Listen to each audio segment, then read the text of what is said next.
Assalamualaikum warahmatullahi wabarakatuh. Perkenalkan, nama saya Siti Anissa Jona Fitri dari kelas 12 IPS 3. Di sini saya akan menjelaskan tentang siklus Krebs. Siklus Krebs merupakan salah satu materi yang dipelajari dalam mata pelajaran kimia. Siklus Krebs merupakan siklus yang digunakan oleh organisme untuk menghasilkan energi, karena siklus ini juga menghasilkan asam sitrat. Siklus ini kerap kali disebut dengan nama siklus asam sitrat.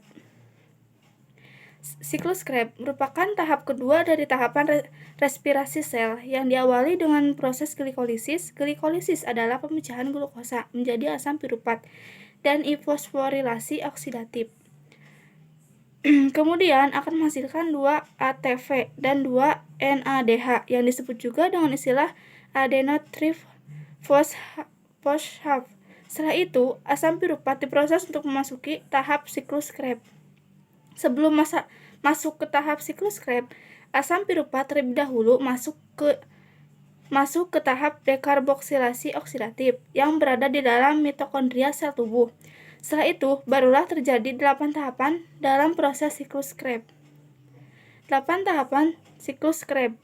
Siklus Krebs merupakan reaksi yang terus-menerus dan dilakukan secara berulang yang akan dijelaskan secara rinci sebagai berikut. Tahap ke-1 adalah proses pembentukan sitrat. Dalam proses ini terjadi penggabungan molekul asetil-CoA dengan oksaloasetat yang membentuk asam sitrat dibantu oleh enzim asam sitrat sintase. Yang kedua, sitrat yang dihasilkan dari proses sebelumnya kemudian diubah menjadi isositrat dengan bantuan enzim akotinase yang mengandung Fe2+. Yang ketiga, terjadi proses dekarboksilasi atau perombakan pertama kali. Isositrat yang terbentuk dari tahapan sebelumnya dioksidasi menjadi aksolsuksinat yang terikat oleh enzim isositrat dihidrogenase. Pada tahap ini juga isositrat diubah menjadi alfa-ketoglutarat oleh enzim yang sama dan dibantu NADH. Yang keempat, terjadi proses pengubahan alfa-ketoglutarat menjadi suksinil-CoA oleh enzim alfa-ketoglutarat kompleks dan proses oksidasi.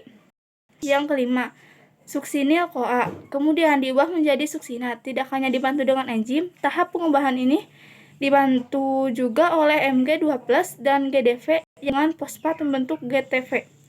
GTP ialah yang diubah menjadi ATP, sehingga menjadi energi yang dibutuhkan jaringan.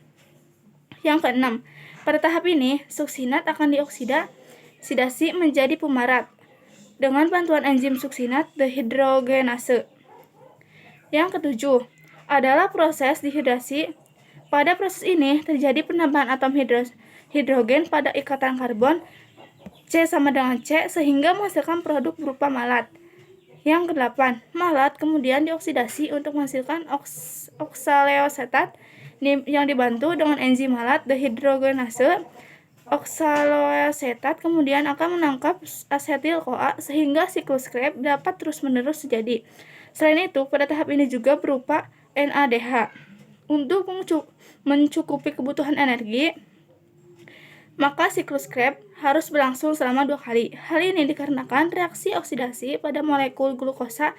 Untuk sekali proses siklus Krebs hanya menghasilkan 2 molekul asetil-CoA saja.